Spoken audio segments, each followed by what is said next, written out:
Bueno, en el día de la fecha tenemos una sesión de presentación interactiva de casos problemas. El primero será presentado por el doctor Pablo Cisco y es tumor abdominal, ¿cómo lo resolvería usted? Doctor Cisco.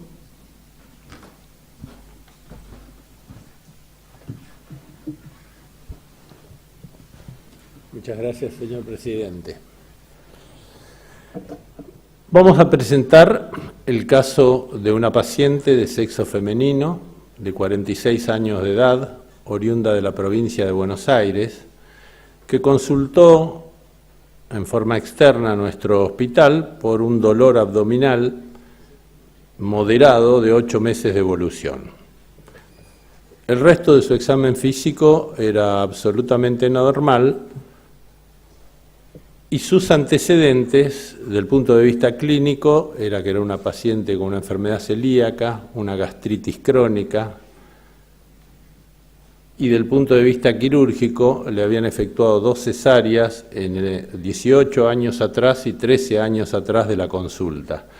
También tenía una hernioplastia umbilical en el año 2007, consultó en el 2018 la paciente, y una colecistectomía laparoscópica que fue convertida en el año 2010, o sea, 8 años previo a la consulta. Se le solicitó la anatomía patológica de la vesícula cuando consultó. La paciente había sido operada cerca de donde vivía, en la provincia de Buenos Aires, y nunca la pudo aportar. Los datos de laboratorio que traía la paciente ponían en evidencia estudios absolutamente normales y esa era la ecografía que presentaba la paciente cuando consultó en nuestra institución. Algunos podrán observar la poca definición, pero en los segmentos superiores del hígado se ve una imagen aparentemente de contenido quístico y este era el informe que traía dicha ecografía. Es imagen de aspecto quístico en el segmento 4, desde 5 por 3 centímetros, con un Doppler negativo. Y en proyección pararrenal, una formación también sólido quística con calcificaciones parietales, con un área cálcica en su interior y con escasa vascularización al Doppler. Se le pide una tomografía computada, que sería el estudio que seguramente pediríamos todos. La paciente se lo realiza en forma externa y concurre con dicha tomografía. Estas son las imágenes más representativas de la tomografía. Así que vayan observándola y se van haciendo una idea del cuadro que teníamos en estudio. Esta es la imagen más representativa de todos, en los segmentos superiores del hígado. Y este era el informe que presentaba esa tomografía. O sea, un hígado de tamaño conservado, forma conservada, pero heterogéneo, a expensas de esa imagen quística en el segmento 4. Y no presentaba realce a la inyección de contraste endovenoso. Esta es la otra imagen, también característica, que se encontraba sobre el hipocondrio derecho. Y acá el informe define a esta lesión de 6 por 6, ¿no? 6 centímetros por 6 centímetros, con refuerzo, tras el contraste, sin plano de clivaje, con colon ascendente y segunda porción de duodeno, pero sí con claro plano de clivaje con hígado, páncreas y riñón homolateral. Bueno, con estos estudios ya se le da el turno de internación a la enferma y mientras tanto se termina de realizar estos estudios. Frente a la posibilidad de compromiso del estómago y del colon, se le realiza una endoscopía alta y una videocolonoscopía. Se le solicitan los marcadores y con la idea de descartar o aseverar una posible patología parasitaria, se le pide un test de ELISA, el cual es negativo. Vamos a ir a la primera votación, por favor tomen contacto con sus controles y vamos a pedirle al auditorio que voten por alguna de estas opciones. O sea, ¿cuál sería la conducta en este caso?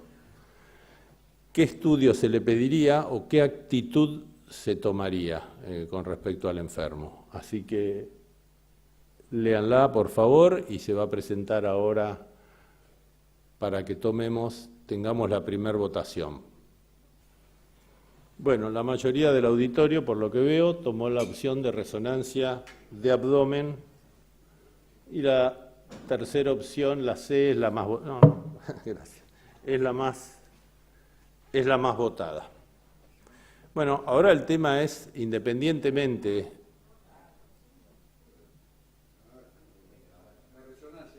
La resonancia, sí, la primera opción. Y la segunda opción es la cirugía. Más votada. Ahora, ¿con qué diagnóstico? Nosotros nos preguntamos enseguida también cuál es el diagnóstico presuntivo, ¿no? Porque no pensamos que nuestra opción era pedirle una resonancia y una colangioresonancia, sino directamente con los estudios que tenía la paciente y frente al cuadro de dolor abdominal que tenía, de 8 meses de evolución, pensábamos más en un evento quirúrgico, pero no teníamos realmente certeza diagnóstica. Y estas fueron las 4 posibilidades que nos planteamos, así que les pido, por favor, si pueden votar por estas opciones. Estas fueron las que a nosotros se nos ocurrieron como diagnóstico previo al tratamiento. Vamos a la votación. Bueno, vemos los resultados. Entonces, la mayoría de los cirujanos que han emitido voto piensan en un tumor del estroma gastrointestinal más un quiste seroso. La paciente fue llevada al evento quirúrgico directamente, no le pedimos más estudios, esta fue nuestra decisión. Y acá le vamos a mostrar algunas imágenes de la cirugía. Esta cirugía fue realizada por un médico de staff del servicio nuestro. Vemos las adherencias que había íntimas a la cara inferior del hígado. Se fue liberando y ahí vemos esa masa que parecería una vesícula porque está en localización con el segmento 4B y 5. Lo cierto es que acá podemos ver la lesión superior, que era lo que todos sospechábamos, un quiste seroso que se destechó y posteriormente se trató con argón la superficie. Vemos el lecho hepático, estirpada esa masa quística, y bueno, el cirujano procede a hacer esta maniobra. Durante la cirugía todavía el diagnóstico para nosotros era incierto.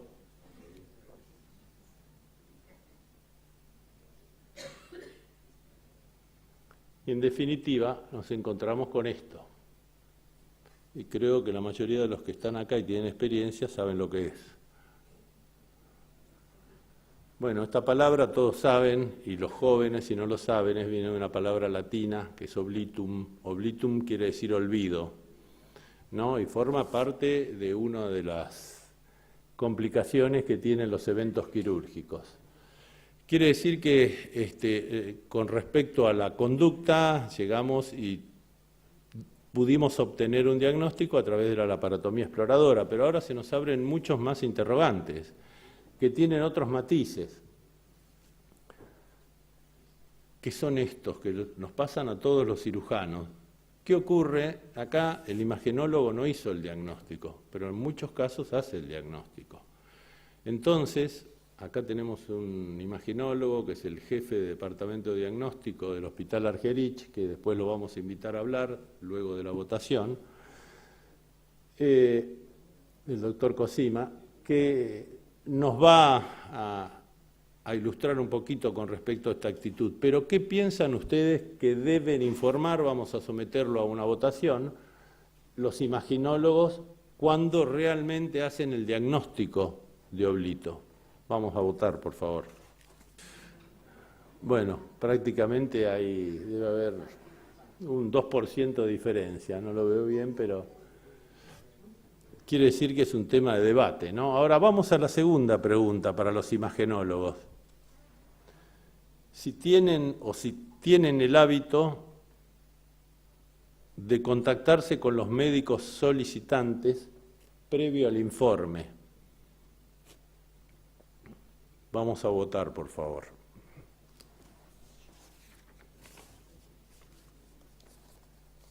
En el caso de cada uno de ustedes podrán decir qué hacen los radiólogos de sus respectivas instituciones. Ahora, del punto de vista de los cirujanos, ¿cuál es la conducta frente a este hallazgo? Bien sabido es que los patólogos habitualmente nos piden que no abramos las piezas quirúrgicas, que se las mandemos tal cual lo resecamos. Ustedes imaginan que acá tamaño problema le legamos a los patólogos en caso de no abrirlo. Yo creo que es un tema a discutir, pero cuando hay una biopsia que ya se sabe que es un tumor, bueno, uno debe aceptar esa propuesta de los patólogos, pero en este caso, diríamos, estamos dejándole un problema a ellos, ¿no? Vamos a votar con respecto a esta situación, si debemos abrir la pieza o no debemos abrir la pieza. ¿Cómo debemos describir el parte quirúrgico? ¿Describimos el hallazgo original o ponemos algo semejante que hable de un proceso inflamatorio, o directamente se pone que se encontró un oblito, un cuerpo extraño, frente a la evidencia de algo que no está claro y no se sabe, ¿no?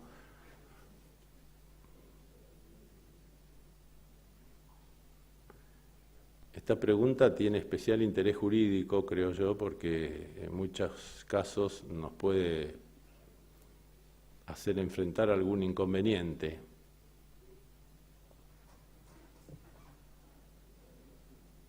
Bien. Bien, pero no hay consenso.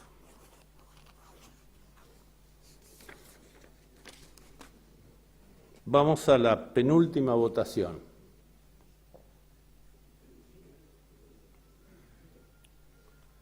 ¿A la familia se le debe informar con exactitud el hallazgo o se le debe dar un informe general sin decir que se le extrajo un cuerpo extraño, en un caso como este, ¿no?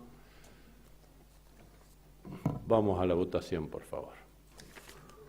Última votación. Con respecto a los patólogos, ¿cómo deben informarla? ¿Como un oblito? ¿Ponerse en contacto con el cirujano? Bueno, vamos a decir lo que hicimos nosotros en este caso. Nosotros al enfermo lo operamos. Una vez que se abrió esa lesión quística, se extrajo la gasa, no se mandó a anatomía patológica. Este fue el informe de anatomía patológica que podrán ver en los últimos renglones. Y a la familia se le dio un informe somero y intentamos comunicarnos con el médico que lo había operado previamente. Esa fue nuestra decisión, en este caso puntual. Hacía 8 años que la enferma estaba operada de la vesícula, 13 años de una cesárea y 18 de otra. Realmente no sabíamos en qué evento había quedado ese oblito, probablemente sería en la colecistectomía que fue convertida, pero realmente uno no tiene la certeza, y como no había una situación de tensión jurídica, se le dio un informe general, pero en el parte quirúrgico se puso realmente el hallazgo. Nosotros desde el año 92 tenemos esta tesitura en el servicio, hacer un conteo sistemático de todas las gasas, utilizar gasas marcadas, tener disponibilidad de rayos permanente en quirófano, y jamás se utilizan gasas chicas en el abdomen. Pero creo que hay dos preguntas que que nos podría aclarar más alguien que actúe en la justicia. Por eso hemos invitado al doctor Ignacio Rebaudi Basavilbaso, que es juez titular del Juzgado Civil número 34 y que también trabaja en un foro de responsabilidad médica en la UCES, y que va a ser muy interesante escuchar por lo menos las dos últimas preguntas: qué se debe poner en el parte quirúrgico y qué se debe informar a la familia, que nos haga una breve descripción y después pasaremos a las preguntas. Doctor, por favor.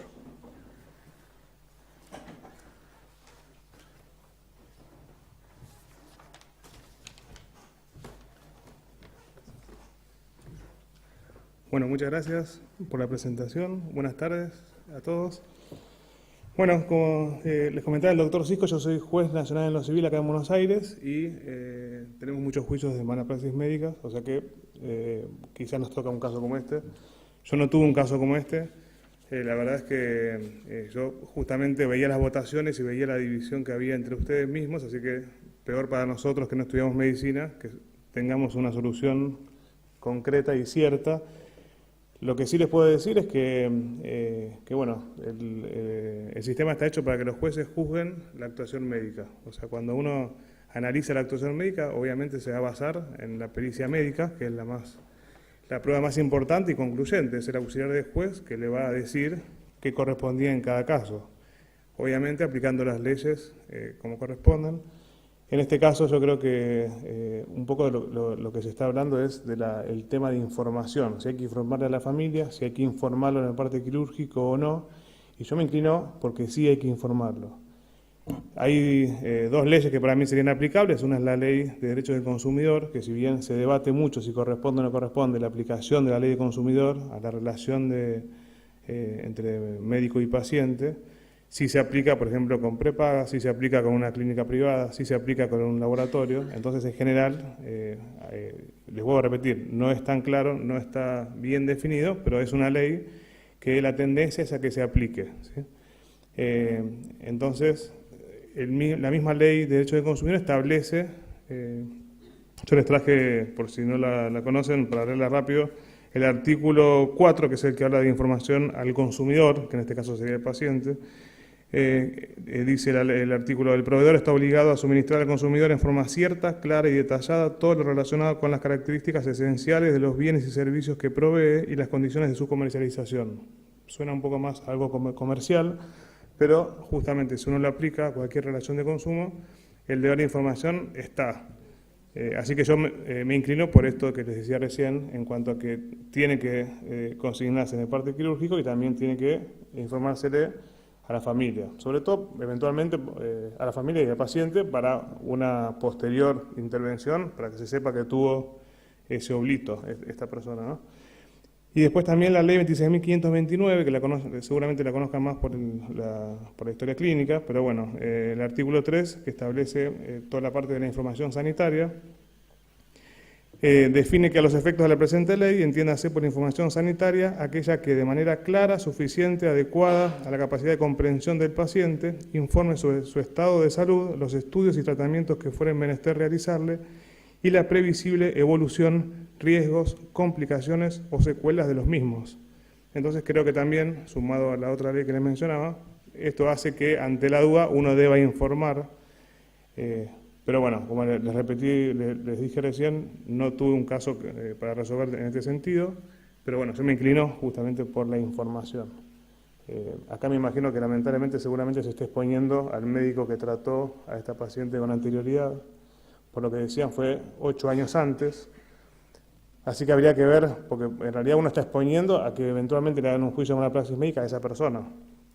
Con el Código Civil de Vélez, ustedes recordarán que el plazo de prescripción en una relación contractual con un médico era 10 años, que era absurdo y que hacía que por ahí una persona reciba una demanda de mala praxis médica después de mucho tiempo. Ahora con el Código Nuevo eso se corrigió, así que se van a cortar los plazos. En este caso, por ejemplo, estaría prescripto ese hecho. Igualmente, habría que ver, y si fue hace 8 años, yo creo que sí, pero bueno, habría que ver, por eso habría que ver el caso. Bueno, por eso, habría que ver en realidad el daño que se le generó como consecuencia de eso, y en este caso justamente la aparición de ese daño. Pero bueno, eso es un poco mi opinión. No sé si quieren o tienen alguna consulta. Muchas gracias, doctor Rebaudi.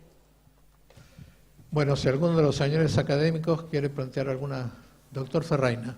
Quiero preguntar al señor juez si eventualmente el paciente se entera que fue mentido en la descripción de su cirujano, si puede accionar contra el mismo, si es punible la actitud del equipo médico que no le dijo la verdad del diagnóstico de su operación.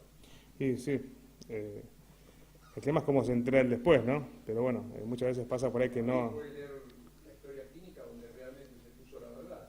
Claro. Y referirle a ellos. Digo, Sí. yo quería saber si es punible esa actitud. Es muy difícil de probar en un juicio eso en realidad. Si está en el parte quirúrgico, ¿cómo yo puedo contradecir lo que me dijo el médico el día posterior a la operación, en el postoperatorio? La verdad es que yo no lo voy a poder probar, o sea, eso, que me mintió.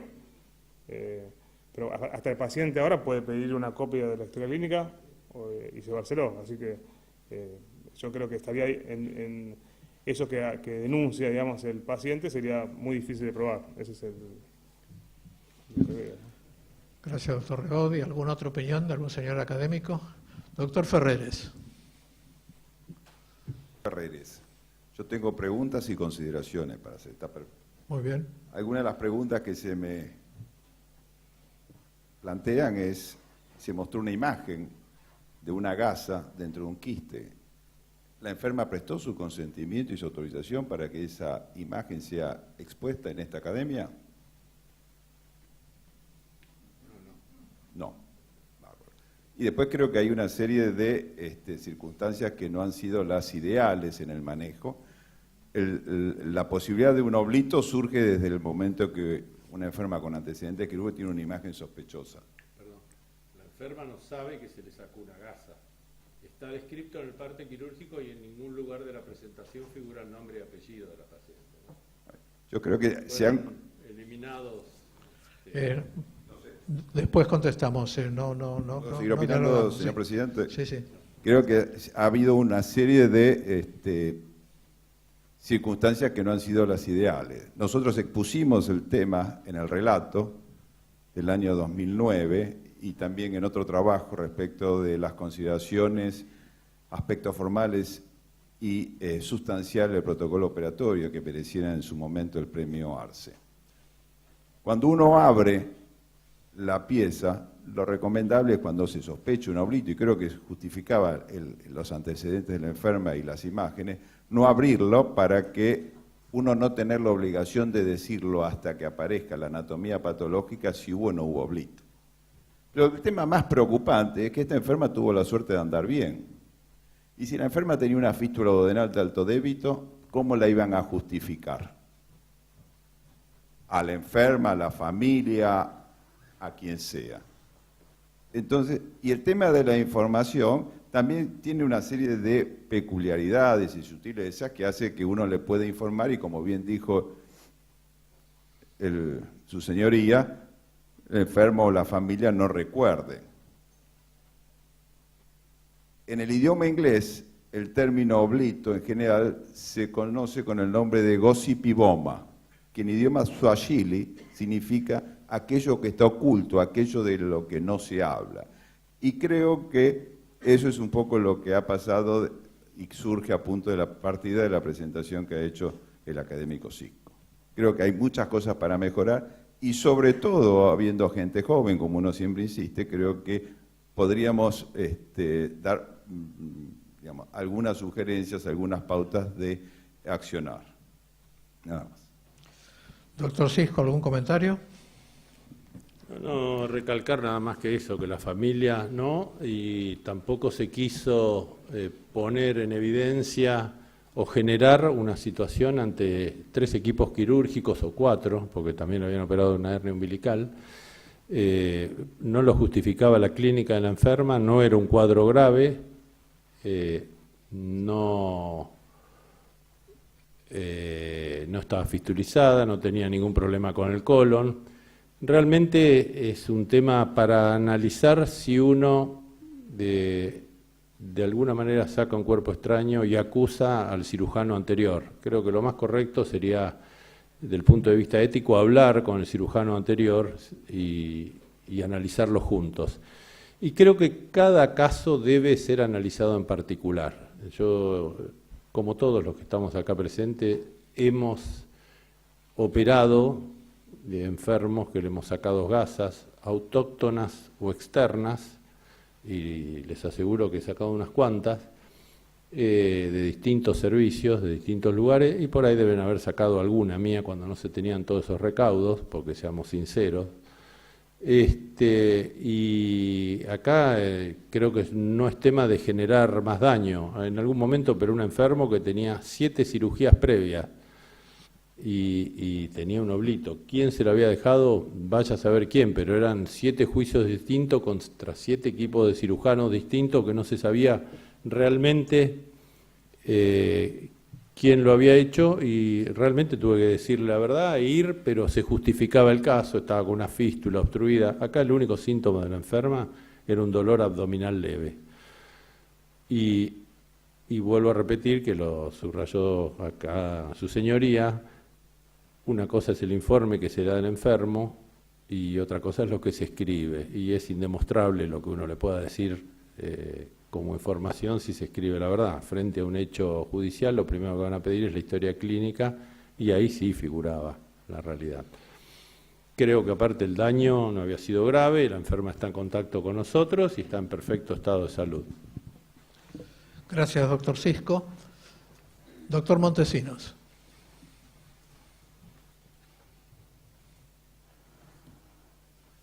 Montesinos.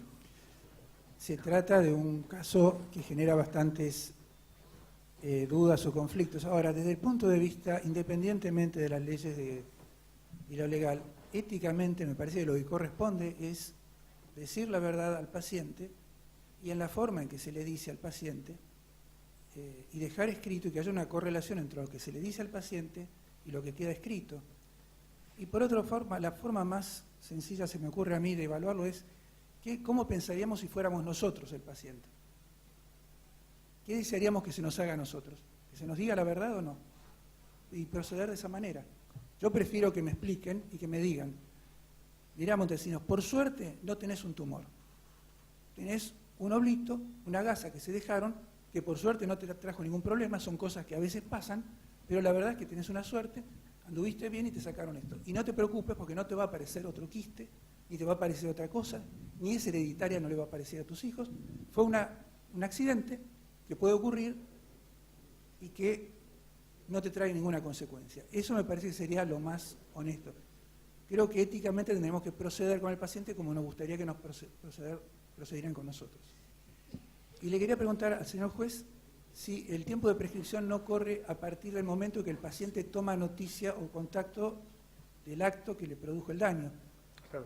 Entonces la paciente se enteraría recién ahora que el daño que pasó, si se puede llamar el daño corre a partir de ahora, no a partir del momento en que se produjo. Claro, eso fue lo que le dije a lo último cuando me corrigió el doctor Cisco, que sí, como apareció ahora, es a partir de ahora. El tema es a quién podrían demandar, porque si hubo tantas intervenciones quirúrgicas anteriores, ¿cómo va a imputarle a uno o a otro y demostrar que fue en esa operación que estuvo ese oblito, ¿no? Que se lo vieron? Doctor Sivori.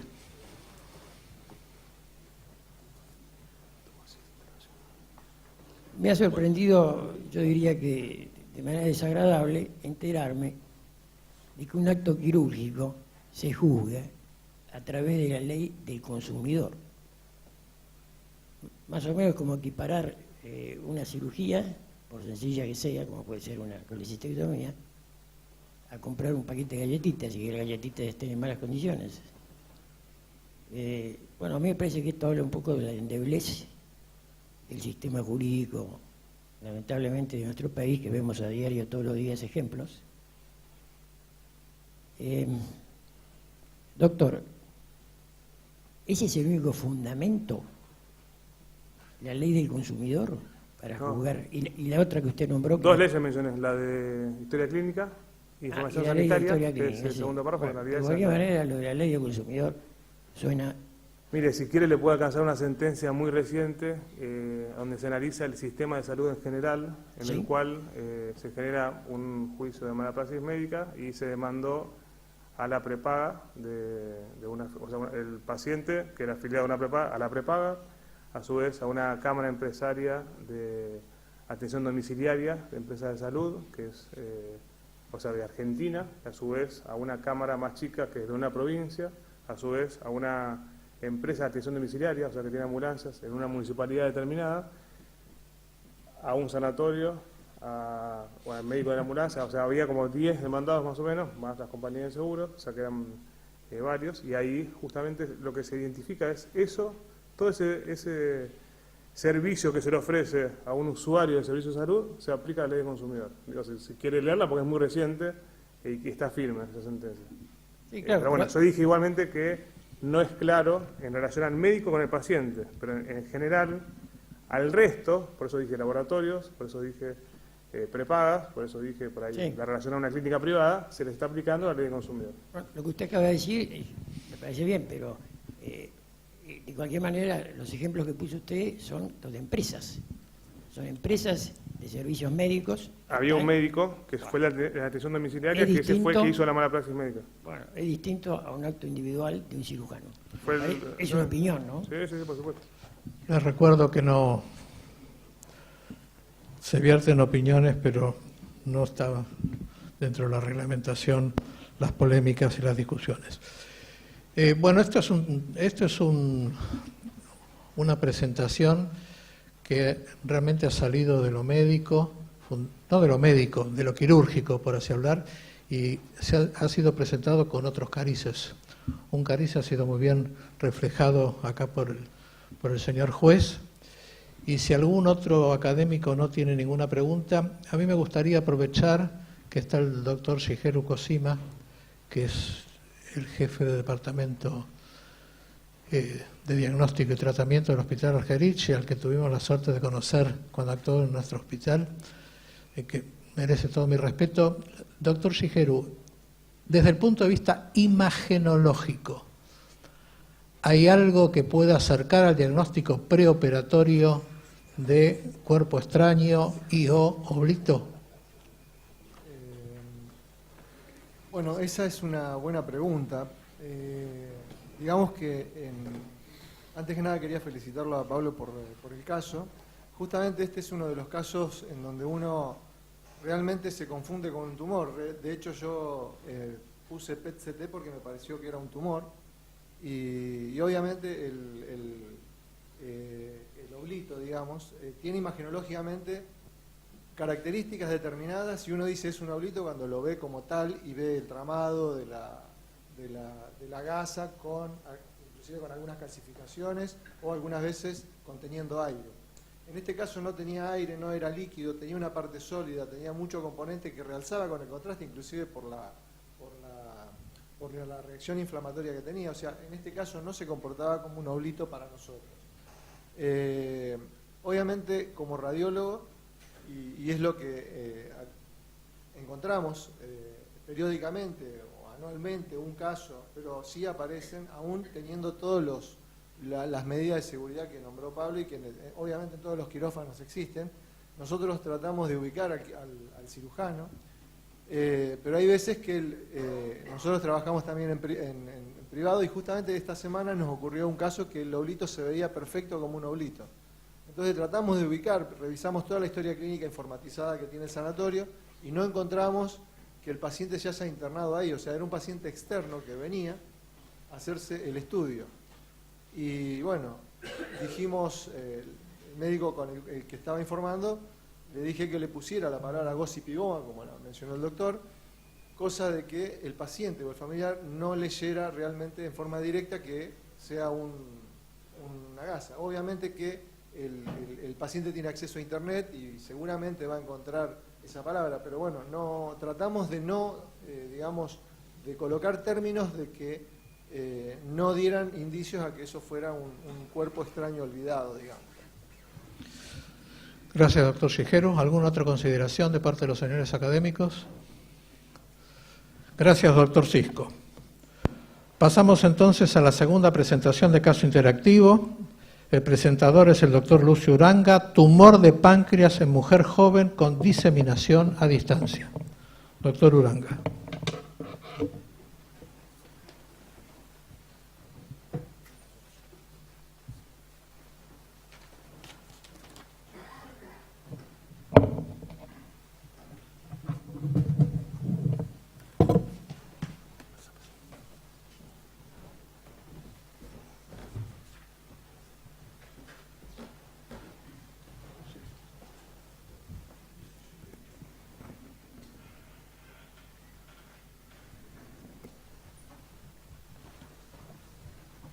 Bueno, buenas noches. Muchas gracias por la oportunidad, señor presidente, académicos.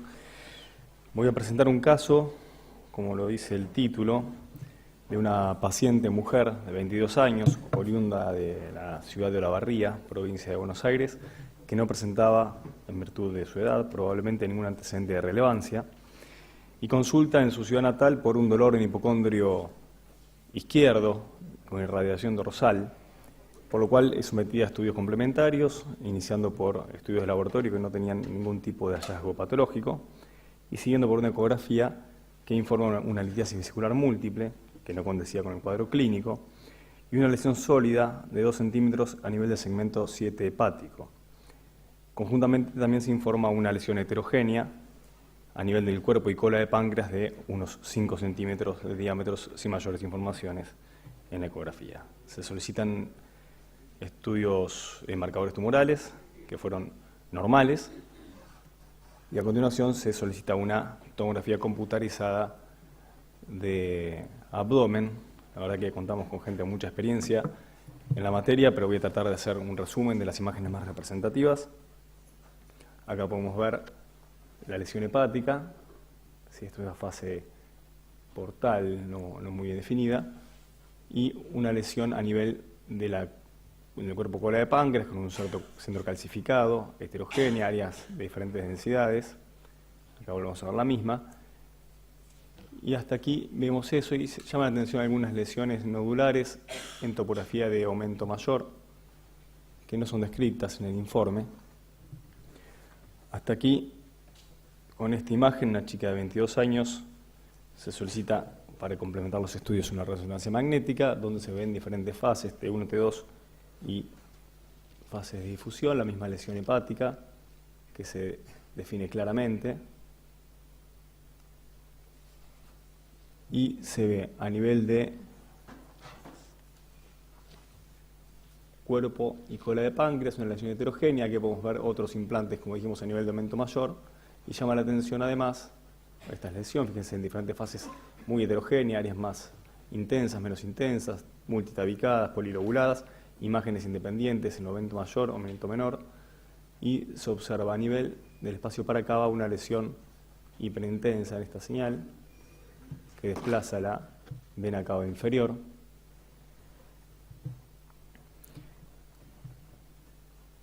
Otras fases y otros cortes de la misma lesión a nivel cuerpo y cola de páncreas. Las imágenes mencionadas, la lesión para cava, fíjense, muy bien delimitada, ¿sí? Que no parece guardar relación directa de continuidad con la lesión pancreática. La primera pregunta al auditorio es: ¿cuáles de los siguientes diagnósticos diferenciales se plantearían en esta situación? Un adenocarcinoma ductal de páncreas, en consonancia con una metástasis hepática, un tumor neuroendocrino de páncreas con lesión hepática asociada, un tumor sólido pseudopapilar de páncreas y metástasis hepáticas, una neoplasia quística mucinosa, ya con degeneración maligna y metástasis hepáticas, o una neoplasia quística serosa de páncreas, con una presentación algo atípica, y una lesión hepática benigna, que podría ser un hemangioma, un adenoma o una hiperplasia nodular focal, por ejemplo. Pido por favor que voten. Muy bien, si podemos ver el resultado de la votación. Bueno, una mayoría opinó que era un tumor neuroendocrino de páncreas metastásico, seguido por otras 2 lesiones con una paridad en 20%. El paciente hasta este momento no había sido referido a nuestro sanatorio, a nuestro hospital, perdón, por lo cual la conducta fue definida en otro centro, pero me gustaría saber qué conducta tomarían en base al diagnóstico presuntivo que pensaron en su opción anterior. ¿Qué conducta tomarían en este caso? Una biopsia percutánea de la lesión hepática, una biopsia icotoscópica de la lesión pancreática o lesiones satélites, una laparoscopía exploratoria con resección, con intención resectiva, digamos, o una laparotomía directamente y una resección quirúrgica abierta de ambas lesiones. Por favor, está abierta la votación. Bueno, vemos que una mayoría del auditorio opinó que la laparoscopía exploratoria y eventual resección de las lesiones era la opción más indicada. Esto mismo fue compartido por el grupo tratante, que no éramos nosotros hasta este momento. La laparoscopía exploratoria lo que demostró fue esos implantes a nivel omental eran implantes peritoneales de lesiones tumorales. Lo que se hizo en ese caso fue una toma de muestra y se dio por finalizada la cirugía. El informe de esta patología demostró ser un tumor neuroendocrino de bajo grado, como opinó la mayoría de los votantes, sin figuras mitóticas, en 10 campos de gran aumento y con un Ki67, o sea, un índice de proliferación muy bajo del 1%.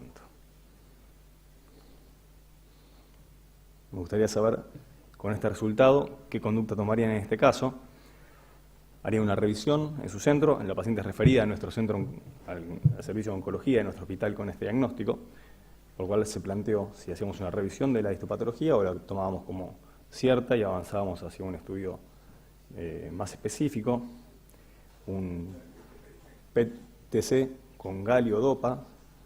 Tenemos en cuenta que si es un tumor neuroendocrino, como informa la biopsia, es un tumor bien diferenciado, debería captar muy bien este tipo de radiotrazadores. Iniciar directamente algún tipo de quimioterapia sistémica o le ofreceríamos a la paciente una cirugía de reducción de masa. Ya están la votación abierta.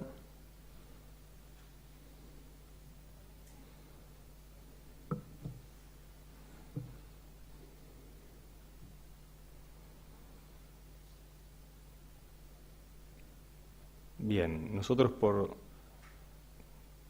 protocolo, cualquier biopsia recibida en consulta oncológica hacemos la revisión, que es lo que opinó la mayoría, por lo cual decidimos analizar nuevamente los tacos de esta lesión y para nuestra sorpresa el diagnóstico histológico cambió de un tumor neuroendocrino bien diferenciado a una neoplasia sólida pseudopapilar o tumor de Franz con un Ki67 bajo, de 3%, un poco mayor al informado previamente, y sin mitosis en 28 campos de gran aumento. Es una lesión bien diferenciada con otro origen histológico, pero con bajo grado de malignidad.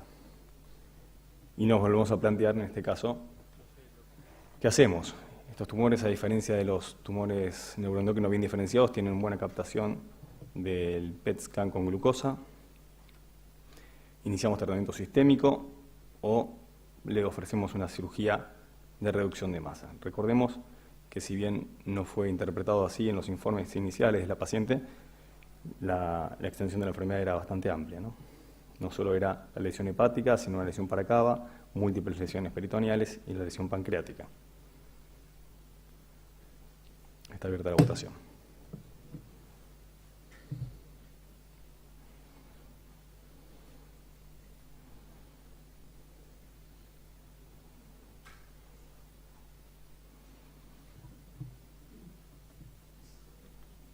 Bueno, espero no haber influenciado con mi comentario en la decisión. Está bastante repartida la votación entre un PET scan con glucosa o una cirugía de reducción de masa.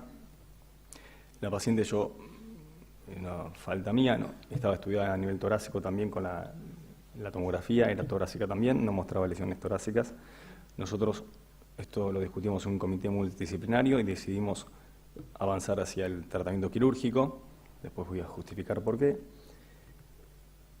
Lo que hicimos fue una esplenopancreatectomía corporocaudal, una resección del epiplón mayor y menor y una serie de implantes peritoneales a nivel de la cara posterior gástrica, que se pueden ver aquí, ¿sí? Limitados a un sector, si es un deserosado del estómago, no una gastrectomía.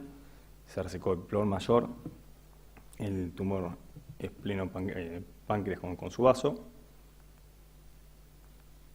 Se resecó la lesión paracava, que no se ve muy bien, se ve mejor en la pantalla, pero esta es la vena cava, el pilar derecho del diafragma, que estaba la lesión que pudo salir con bastante facilidad, y la lesión hepática descripta. Además se encontraron implantes diafragmáticos, 4 implantes diafragmáticos que fueron resecados. La evolución postoperatoria fue favorable y el informe histopatológico confirma lo que ya sabíamos, que era una neoplasia pseudopapilar con un Ki67 que asciende hasta el 12% en el área de mayor densidad y mitosis. Un poco la conducta que tomamos tuvo que ver con una revisión que se hizo al respecto, ¿sí? Es el primer caso que recibimos tan avanzado de este tipo de tumores en el hospital. Habitualmente son tumores de muy buen comportamiento y son lesiones circunscriptas, rara vez dan metástasis, pero existen, son unos tumores epiteliales raros, representan el 1% de las neoplasias epiteliales del páncreas, habitualmente en mujeres jóvenes, y solamente el 10 al 15% de los casos pueden presentar diseminación a distancia al momento del diagnóstico. En estos casos, puntualmente, se ha planteado una serie de esquemas quimioterapéuticos que habitualmente tienen relación, en la mayor parte de los reportes, con gemcitabina y 5-fluoracilo. Lamentablemente, en virtud del bajo número de casos, concentrar un volumen importante de pacientes para protocolos es muy difícil, y además la muy buena evolución que tienen estos pacientes, tienen una supervivencia a 10 años mayor al 95%, hace que sea muy difícil evaluar la respuesta. El trabajo más importante que encontramos respecto a este tipo de lesiones, pero ya avanzadas, es una revisión de 59 casos, de los cuales solamente 6 pacientes presentaban carcinomatosis peritoneal, con una tasa de supervivencia libre de enfermedad de 26% a 5 años, pero una tasa media de supervivencia muy alta de 13 años, con una supervivencia a 5 y 10 años de 71 y 65% respectivamente. Y se encontraron como factores de mal pronóstico, como un factor independiente, los pacientes que no fueron sometidos a cirugías resectivas. Esto condicionó probablemente nuestra conducta en una paciente tan joven. Los pacientes no resecados tenían una mortalidad ampliamente superior a los resecados, y aquellos pacientes que presentaban recurrencia dentro de los 3 años. Por tanto, podemos concluir que estos tumores, los tumores de Franz, son neoplasias de bajo grado de malignidad, pero con un potencial de diseminación local y a distancia que no debe ser menospreciado, y la cirugía actualmente es el único tratamiento curativo y el mejor del cual disponemos, aún en estadios avanzados, que ofrece una elevada supervivencia a 5 y 10 años. Muchas gracias. Gracias, doctor Uranga. Queda abierta la discusión y las opiniones de los señores académicos.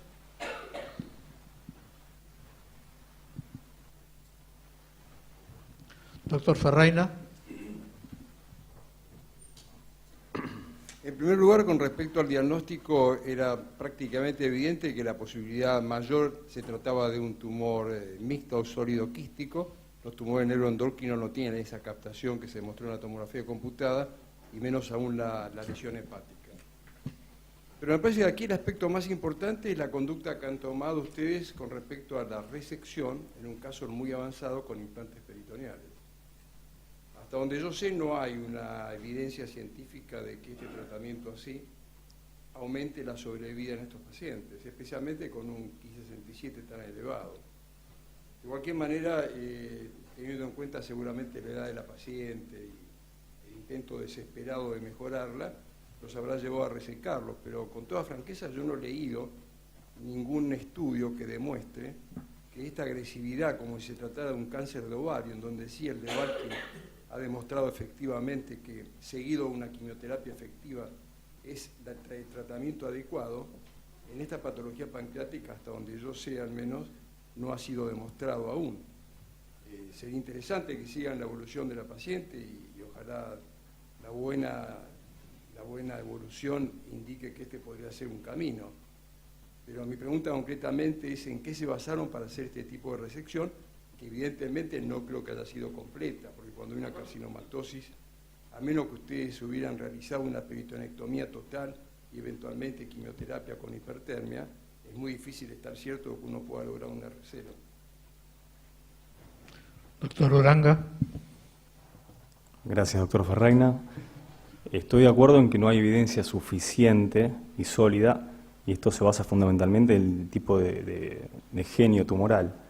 La evidencia que tenemos es esa. Los pacientes no operados tenían estadísticamente peor pronóstico en estadios avanzados. Por supuesto, los otros no se discuten, que los pacientes que no se sometían a la cirugía, aún en resecciones muy amplias. No existe absolutamente ninguna evidencia de hacer peritonectomía y quimiohipertermia en estos pacientes.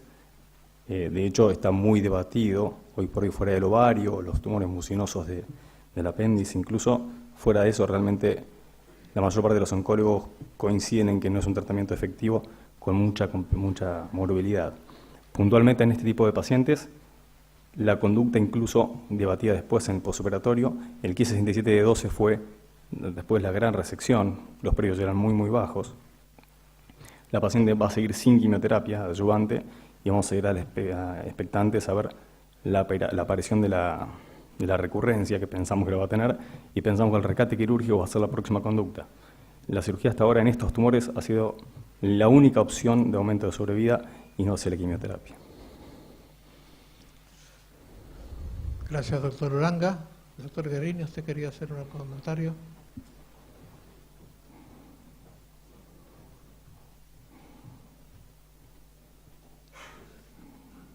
Un caso muy interesante y poco frecuente.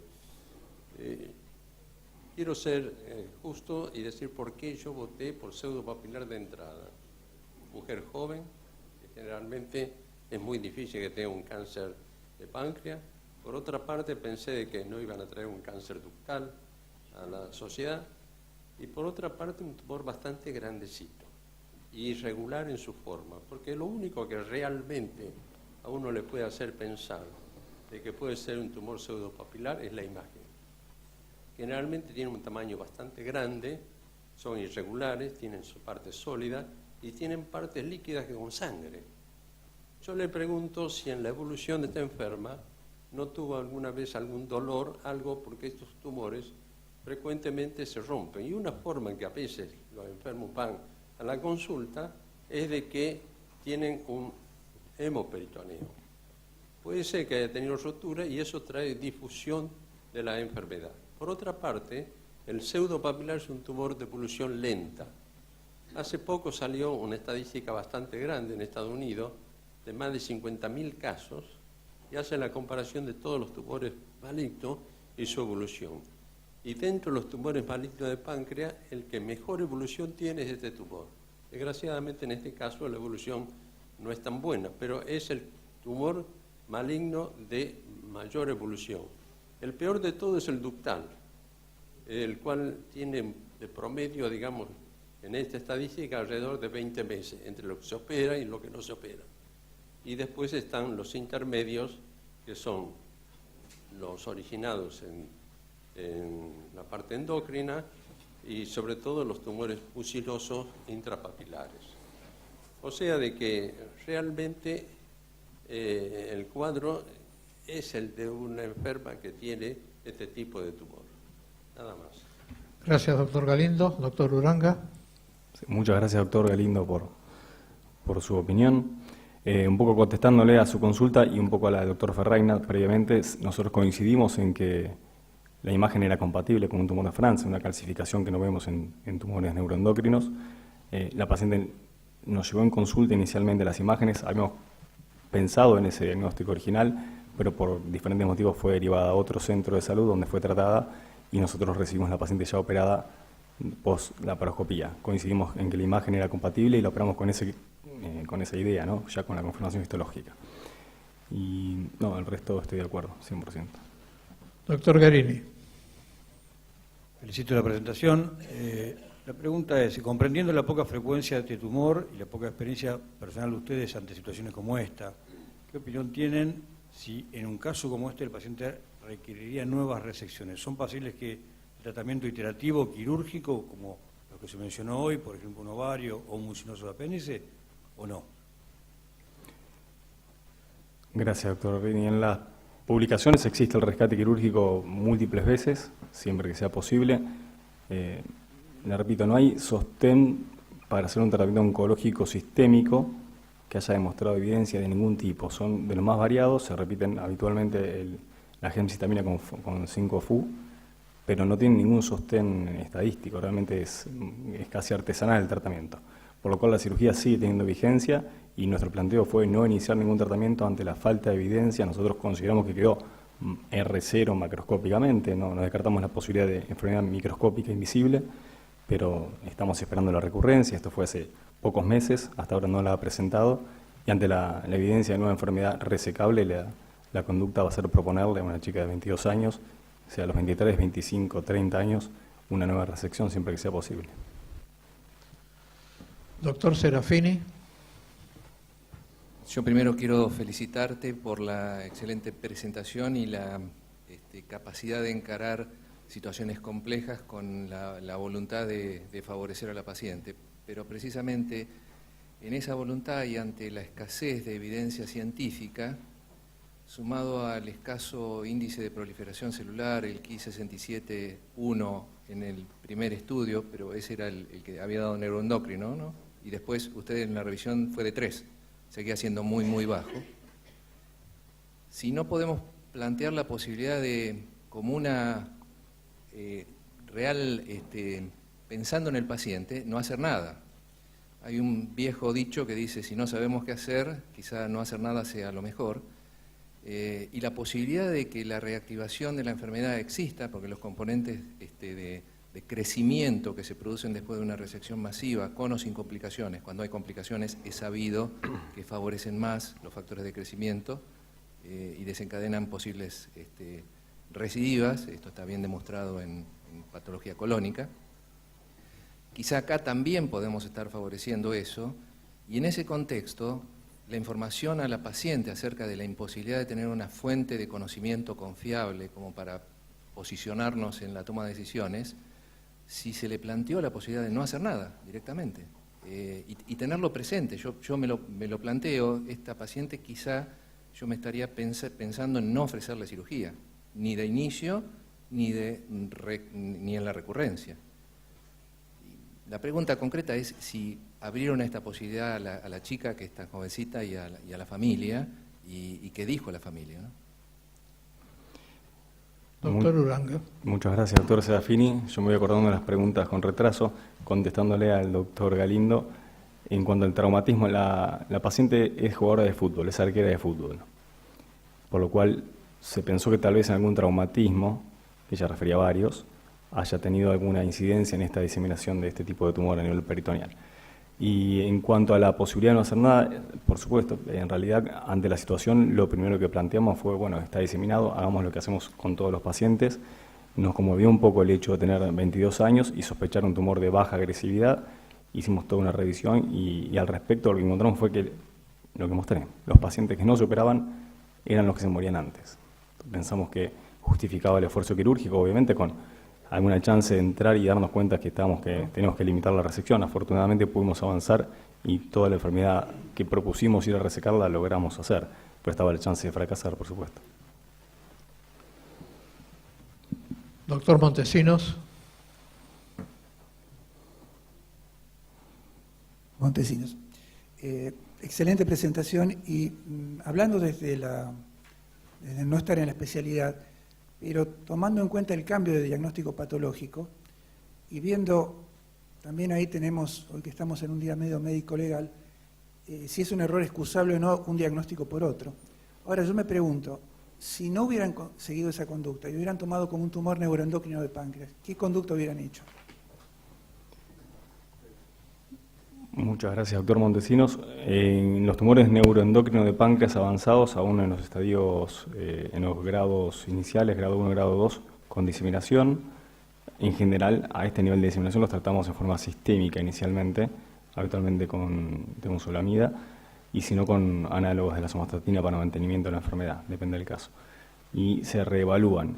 La única chance que tenemos hoy para ofrecerle cirugía a los tumores neuroendocrinos es intentar una resección R0 macroscópica, a sabiendas que puede desarrollar más enfermedad, y tal vez en ese caso podríamos haber pensado el caso de la chica, pero no lo fue. Realmente creo que no hubiésemos iniciado por la cirugía en caso de ser confirmado un tumor neuroendocrino. No lo hubiésemos operado, no inicialmente. Es un tratamiento inicial, ver respuesta y reevaluación. ¿Algún otro señor académico tiene intenciones de aportar para dejar la discusión abierta? Bueno, no siendo así, muchas gracias, doctor Uranga.